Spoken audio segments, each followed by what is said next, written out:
Boy and girl on Korean ferry tied life jackets together before they drowned. A boy and girl trapped in a sinking South Korean ferry with hundreds of other high school students tied their life jacket cords together, a diver who recovered their bodies said, presumably so they wouldn't float apart. The diver said he had to separate the two because he could not carry two corpses up to the surface at the same time. I started to cry thinking that they didn't want to leave each other, he told the Kyungyang Shinmun newspaper on the island of Jindo on Thursday, near where the overloaded ferry went down last week. The parents of the boy whose shaking voice first raised the alarm that an overloaded ferry was sinking believe his body has also been found, the Coast Guard said. The parents had seen his body and clothes and concluded he was their son, but he has not been formally identified. More than 300 people, most of them students and teachers from the Danwon High School, are dead or missing, presumed dead after the April 16 disaster. The confirmed death toll on Thursday was 171. The Swole ferry, weighing almost 7,000 tons, sank on a routine trip from the port of Incheon, near Seoul, to the southern holiday island of Jeju.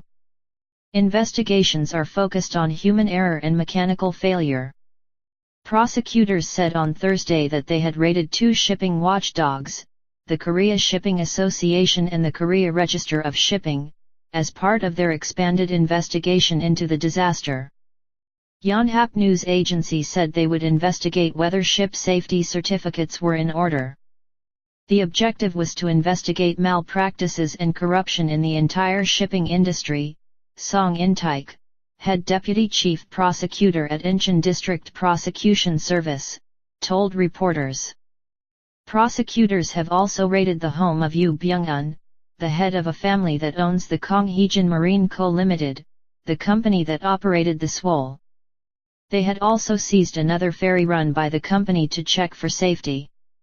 Of the 476 passengers and crew on board the Swole, 339 were children and teachers from the school in Ansan, a gritty suburb on the outskirts of Seoul, who were on an outing to Jeju. As the ferry began sinking, the crew told the children to stay in their cabins.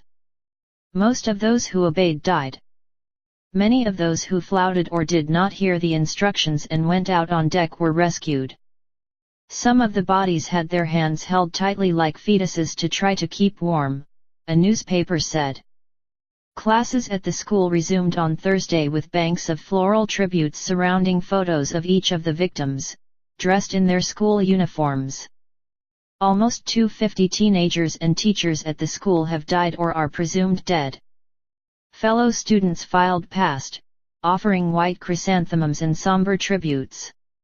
Yellow ribbons, with names and messages inscribed, were tied around a chain-link fence. In the classrooms of the missing, friends posted messages on desks, blackboards and windows, in the days after disaster struck, asking for the safe return of their friends. If I see you again, I'll tell you I love you, because I haven't said it to you enough, read one.